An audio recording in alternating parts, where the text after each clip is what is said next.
Vamos, esto es a diario, son las 8:42. Hablemos de economía. Enrique Brad está con nosotros, es decir, que estamos en conversación con un economista de gran experiencia, además un excelente, siempre insisto en destacar eso, la capacidad de buen comunicador de Enrique, además de sus conocimientos. Bienvenido, gracias por aceptar. Oh, muchas gracias por la invitación y felicidad.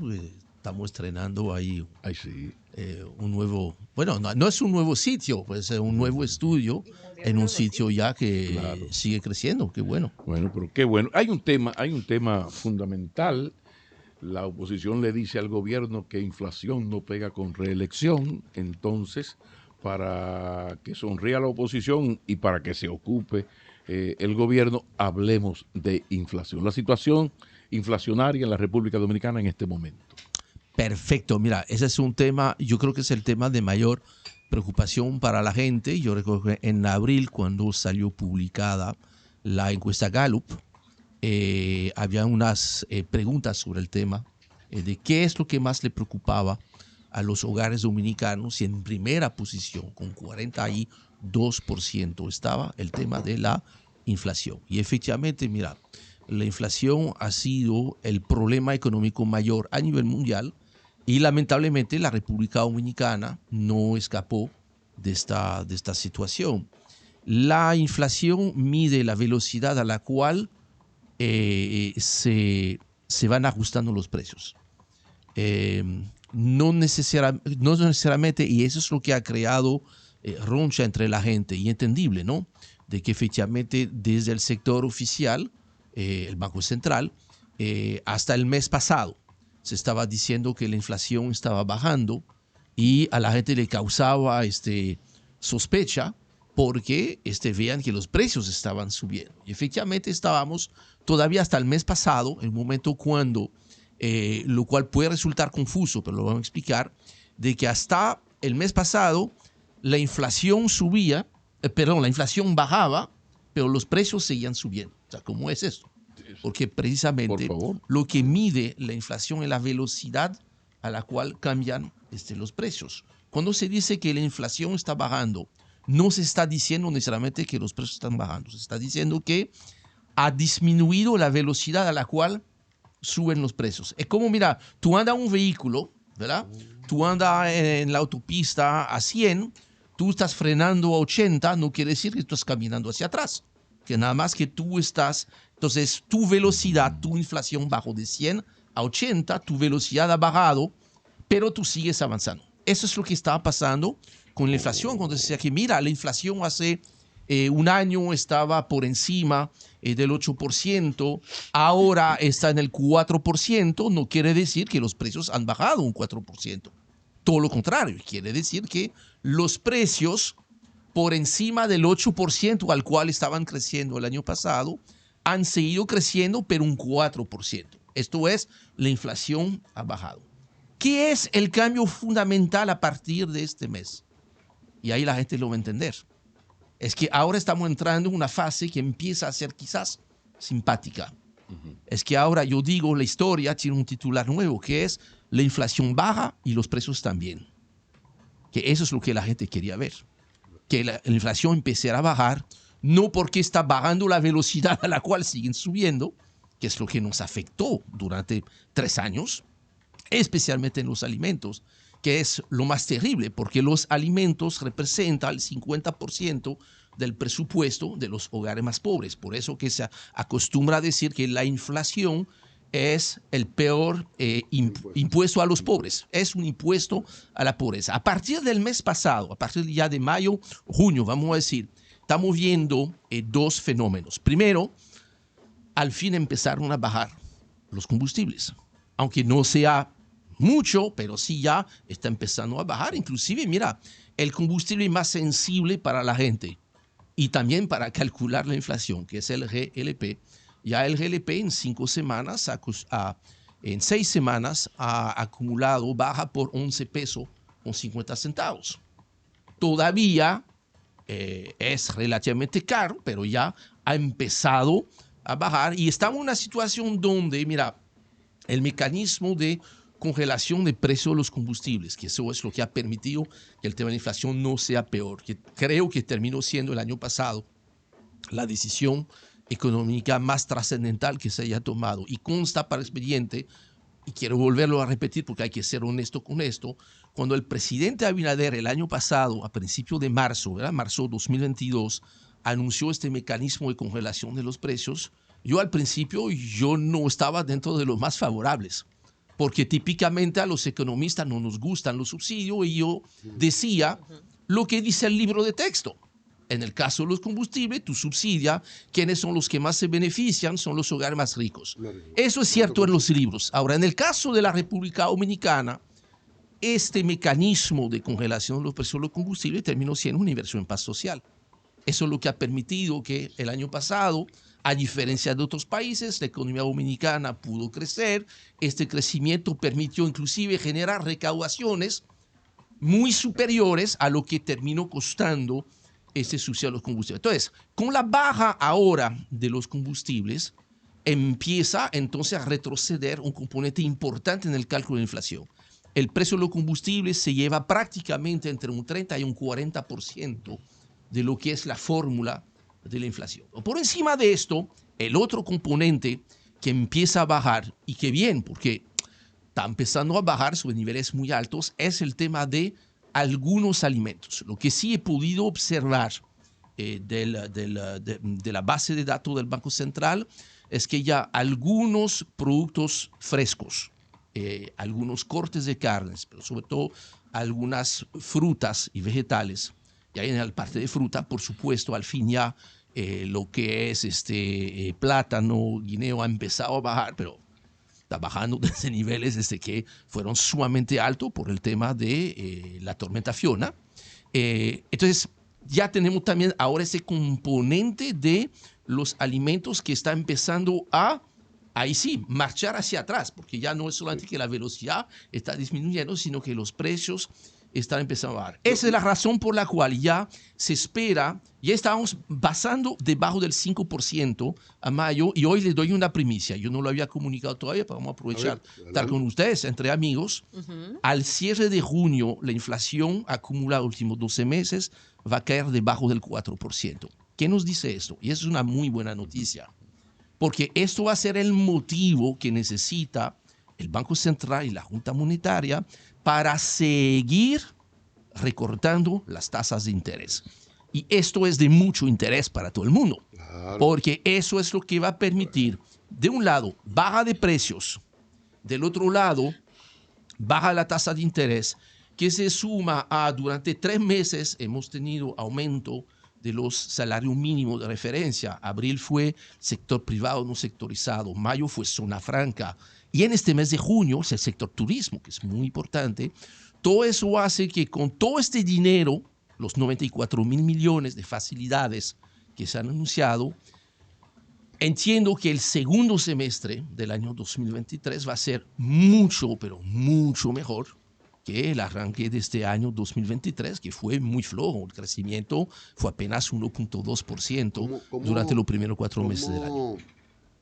Evitar que ese dinero no se quede por ahí arribita y pueda llegar a los sectores productivos medio bajo, y por el otro lado, cómo provocar que esas tasas bajen, porque a veces cuando el proceso es inverso, ¿verdad?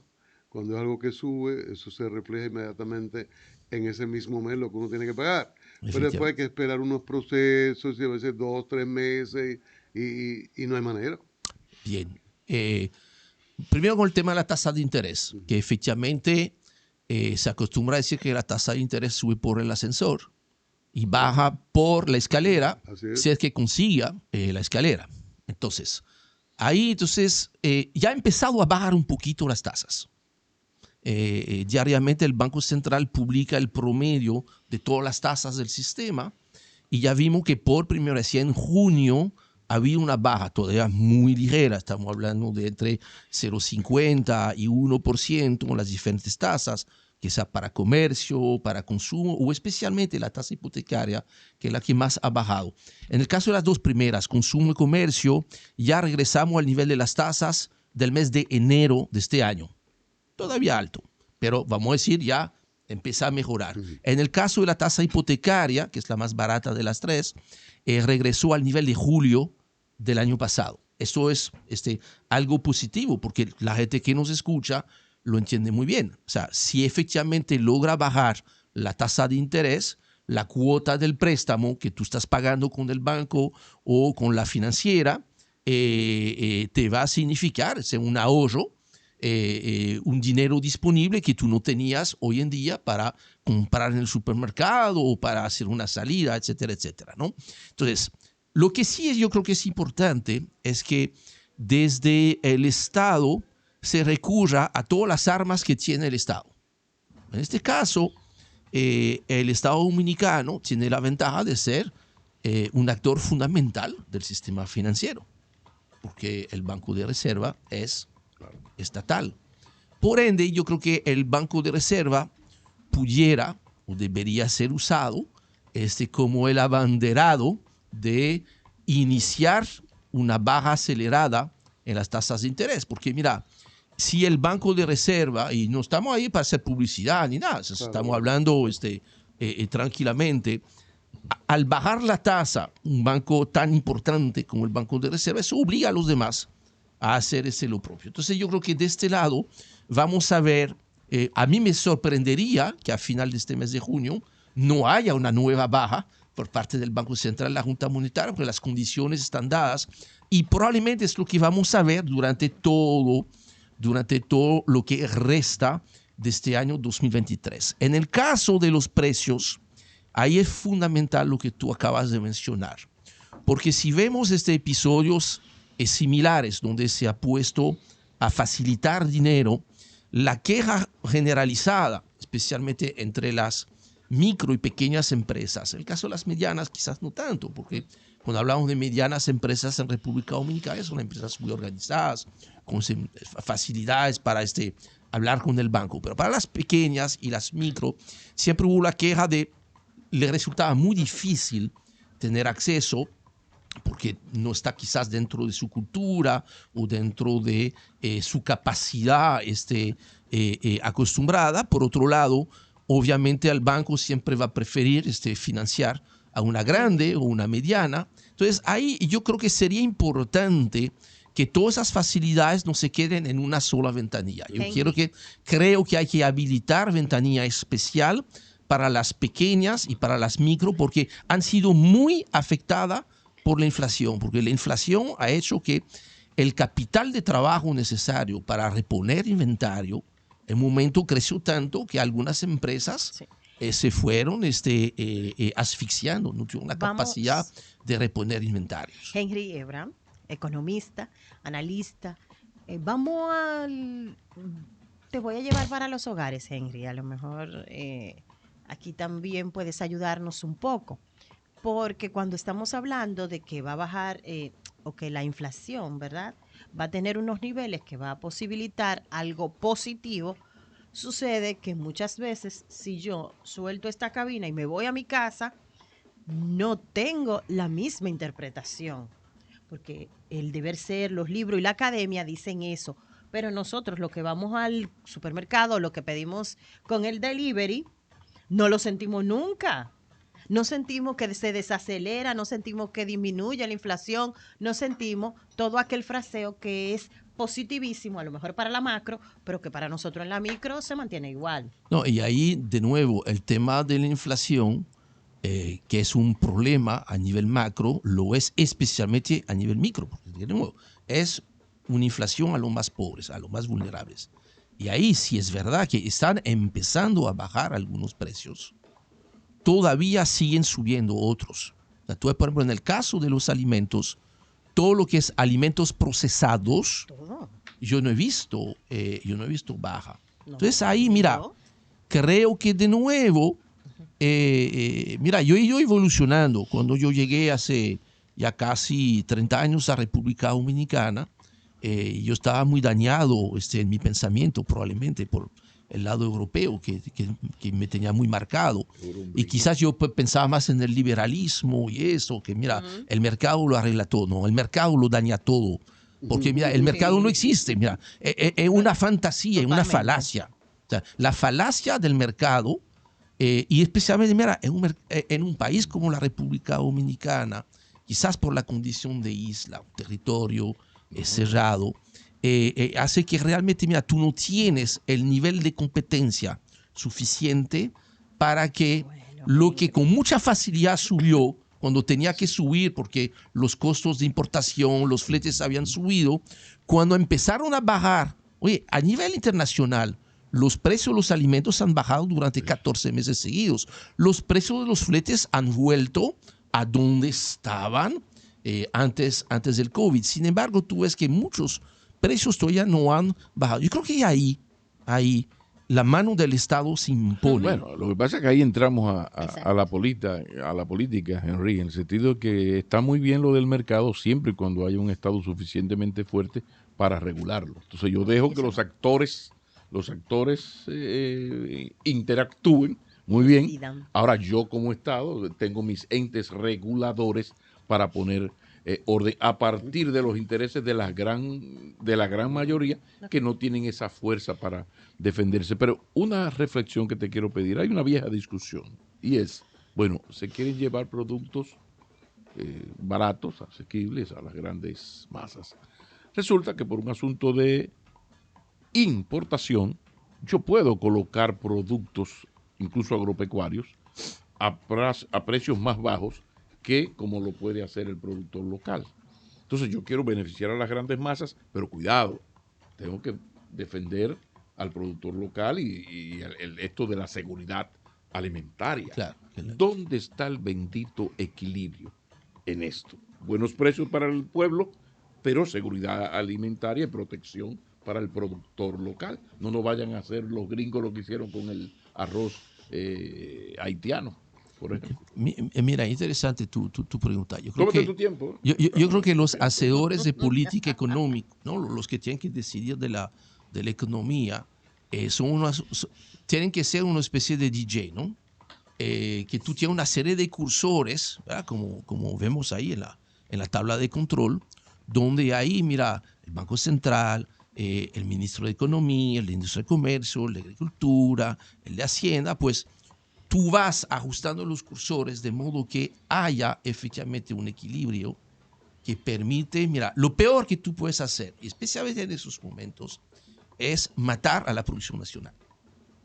Ahí una ventanilla absolutamente necesaria es asegurar que la prioridad que se debe dar a esos fondos que se han liberado, tanto los 34.000 millones del encaje legal como los 60.000 millones, esta nueva facilidad de liquidez para los bancos, tienen que ir direccionados hacia los sectores productivos. Y ahí yo digo sectores productivos, me refiero a agricultura, sumamente importante, la industria, porque es la que va a ir procesando esos productos, y finalmente el sector de la construcción, porque tiene un efecto multiplicador, y fue el principal motivo de la enorme desaceleración de la economía dominicana, porque es el principal sector, tiene un efecto multiplicador hacia los demás sectores como transporte, comercio, industria, el mismo sector minero por el tema de los agregados, y ahí hemos visto que se cayó en territorio muy negativo durante el último trimestre del año pasado, el primer trimestre de este año, y tú no vas a poder recuperar la economía dominicana si tú no logras despertar de nuevo al sector de la construcción. Y si tú no logras direccionar ese dinero fresco hacia los sectores productivos, entonces tú no vas a crecer tu producción, va a crecer la demanda de productos y entonces vamos a tener lo que no queremos. Es que este dinero fresco vaya a crear inflación. Y en lo de la construcción señala sí. la necesidad de generar empleo y que es el sector que más boronea. Efectivamente. La Entonces, riqueza. ahí, bueno, Eso. yo creo que bueno, es cuestión de que todo el mundo se ponga a trabajar. Hay que hacerlo de manera muy sectorial. Yo creo que los gremios organizados en cada sector son buenos, son buenas vías de hacerlo. Fíjense que, mira, un programa, quizá uno de los programas de subsidio que más éxito ha tenido, que ha sido el del sector de harina, del pan, que de hecho hemos visto que está siguiendo, funcionó muy bien porque ha sido una labor conjunta del Estado con los actores del gremio. Y lo bueno que entonces ahí es más fácil hablar con 2 o 3 gremios que ellos conocen muy bien su membresía y ahí poder ir direccionando las cosas. Y ahí donde creo que el Estado ahí va a tener un papel fundamental en qué tan bueno puede ser este segundo semestre. Y ahí, en cuanto a lograr que algunos precios bajen, aprovechemos precisamente el hecho de que quizás no haya tanta competencia. Creo que para el señor presidente es muy fácil, nada más tiene que hacer 2 o 3 llamadas, invitar a tomarse un cafecito a 2 o 3 actores y decirle, mire, yo estoy haciendo todo lo que yo tengo que hacer. Yo tomé las decisiones difíciles de subir tasa de interés, de frenar la economía para tumbar la inflación, lo hemos hecho. Ahora estamos haciendo lo que haya que hacer, que es poner dinero de nuevo. Hemos logrado, y eso yo creo que fue un logro muy importante del presidente, que fue lograr que esos aumentos del salario mínimo, más allá del monto por encima de la inflación, que siempre es bueno, lo más importante es que se adelantaron muy significativamente las fechas. Algunos aumentos había que esperar final del año y lo tuvimos ahora. Entonces, creo que ahí es importante que el Estado diga, mira, hemos creado las condiciones para que bajen precios, para que haya mayor demanda, para que haya más dinero en la calle, que puedan bajar sus niveles de inventario. Bueno, ahora, ¿qué ustedes van a hacer? Ayúdenme con eso. Y en última instancia le quedará otro cartucho en la cartuchera, que es eventualmente para algunos productos alimenticios o los mismos materiales de construcción que tienen que bajar, porque por más que tú bajes la tasa de interés, si no baja el costo, los materiales de construcción, es difícil que se reanude la construcción. Pues mira, eventualmente contemplar, como se ha hecho en España, con cierto éxito, es eventualmente por un tiempo prudente, reducir o eliminar el ITEVIS a algunos productos o materiales. Mira, Henry, te voy a hacer una pregunta que a lo mejor es un poco Se va a hablar de libro, pero ¿habrá un nuevo orden económico? ¿A qué me refiero? Las políticas en el caso, por ejemplo, las políticas económicas neoliberales y muchas prácticas, te cito para aterrizar esto que te estoy diciendo, el manejo de los fondos de pensiones en algunos países, específicamente República Dominicana, el manejo de las ARS o las empresas que manejan los seguros, seguros médicos, etcétera. Todo lo que son medidas derivadas del neoliberalismo. ¿Esto va a cambiar? Hay gente con la que uno habla que te dice, no, ya vendrá un nuevo orden económico. Sí, está pronto. Tú que eres un académico, investigador, cuéntanos, a ver. Mira, el mundo de antes del COVID murió. O sea, no se va a volver, y qué bien que no se vuelva a este orden de antes del COVID, porque era muy injusto. Tenemos que asegurarnos que hasta donde no hemos llegado, por eso hay tanta confusión, tanta incertidumbre, porque hemos dejado algo que no era perfecto. De hecho, no funcionaba muy bien, pero eso es lo que todo el mundo conocía. Estamos yendo hacia un orden diferente que no ha terminado, ¿no? de cuajar. Y tenemos que asegurarnos de que este mundo sea mejor. Para eso tiene que ser un mundo más justo. Yo creo que una de las cosas que hemos aprendido de la crisis es que hay cosas que solamente las puede hacer bien el Estado. Hay otras cosas que la tiene que hacer muy bien el sector privado porque no le corresponde al Estado hacerlo. O sea, cada quien tiene que ser eficiente en la parte que le corresponda. Y ahí, como decía Pablo, o sea, yo creo que es cuestión de equilibrio. No podemos dejar algunas actividades. Mira, hay cosas que podemos llamarse el bien común, que son cosas del bien común, la educación, la salud, el agua. Los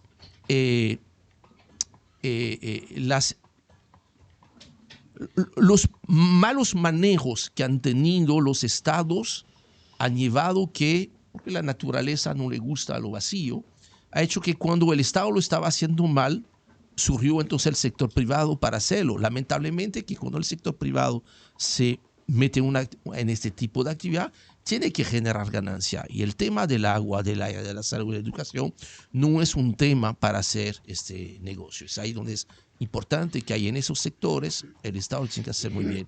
En el caso del tema de las pensiones, yo creo que independientemente de si debe ser público o privado, si debe ser un sistema por capitalización, que es lo que tenemos, si tiene que ser un sistema por reparto, lo cual han tenido otros países que tampoco, bueno, han visto lo que estaba pasando en Francia, que casi hubo una revolución en Francia por tratar de modificar el sistema de pensión, que no está funcionando bien. Yo creo que debemos quizás, porque mira, ya llevamos... esa es una ley del año 2000, ¿verdad? 2001. Estamos hablando de ya un poquito más de 20 años. Claro. Hay que hacer la evaluación. Yo creo que hay que volver a, en el caso de las pensiones, a ver cuál es el objetivo de un sistema de pensión. Un sistema de pensión, ¿eso es para financiar las actividades económicas de largo plazo? No. ¿Un sistema de pensión es para garantizar estabilidad monetaria y cambiaria por un Estado? No. El único objetivo de tener un sistema de pensión es garantizar pensiones dignas para los empleados, para los trabajadores. Esto debería ser. Entonces todo debe partir de ahí. O sea, eso es lo innegociable. Ese es Eso el objetivo. El sentido de la existencia es por ahí. Ahora, y la a pregunta, eso que hay que volver. entonces, sí, pero ahí viene. ¿Tendremos nosotros el Estado lo suficientemente fuerte con sus sardines colgantes de Babilonia para llamar a ese sector privado y decir, yo quiero que trabajemos juntos, yo no quiero que esto sea del Estado, yo quiero que tú participes a través de tus ARS? Ahora, yo quiero que entremos en una lógica de cierta justicia social. Mira, aquí yo tengo, Henry Ebrard me presentó este informe de las tasas de ganancia en América Latina, de los otros sistemas, del sector privado, de sistemas de pensiones.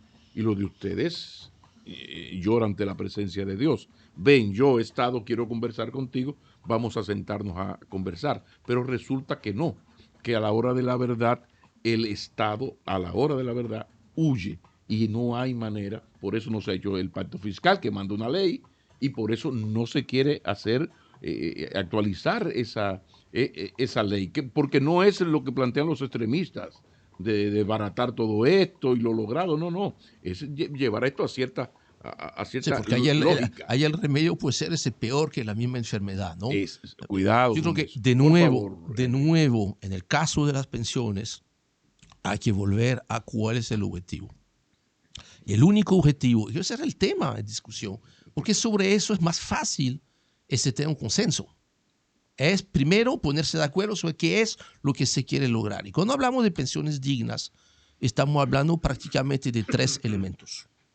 Que la pensión garantice al pensionado alrededor del 70%, no menos de ahí, del salario de referencia. Después, mira, el salario de referencia, pues el último salario, el promedio de los últimos 10 años, los mejores 10 años de la carrera. Bueno, todo eso se discute, pero tener un 70%. 2, que esta pensión esté protegida frente a la inflación. Porque de nada te sirve si tu pensión está congelada y que tú tienes una inflación de un 5 o un 10% cada año, en algún momento, pues mira, no te va a dar. Y 3, no menos importante, que el pensionado tenga un seguro de salud. Y ahora, esto es lo que se llama pensión digna. Si nos podemos poner de acuerdo sobre esto. Lo que pasa es que los estados no están por la labor. Por ejemplo, lo de la indexación, lo de actualizar te pensiono ahora con 50,000 pesos, que para tu cargo está bien, cero mata cero.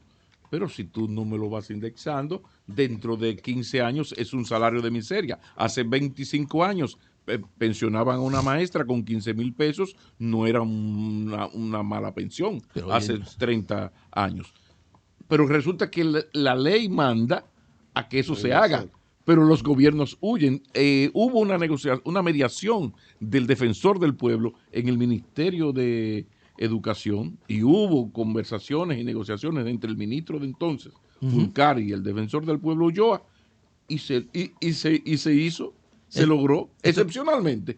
Pero por ahí debería hacer la cosa porque la ley lo manda. Y eso muestra la importancia de este segundo elemento.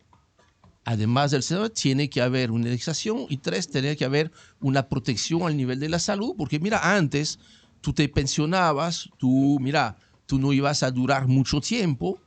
Hoy en día, una persona que llega a los 60 años, su esperanza de vida es mayor a los 80 años. Entonces, esto hay que tomarlo en cuenta. Una vez que y yo creo que como sociedad nos podemos poner de acuerdo sobre esto.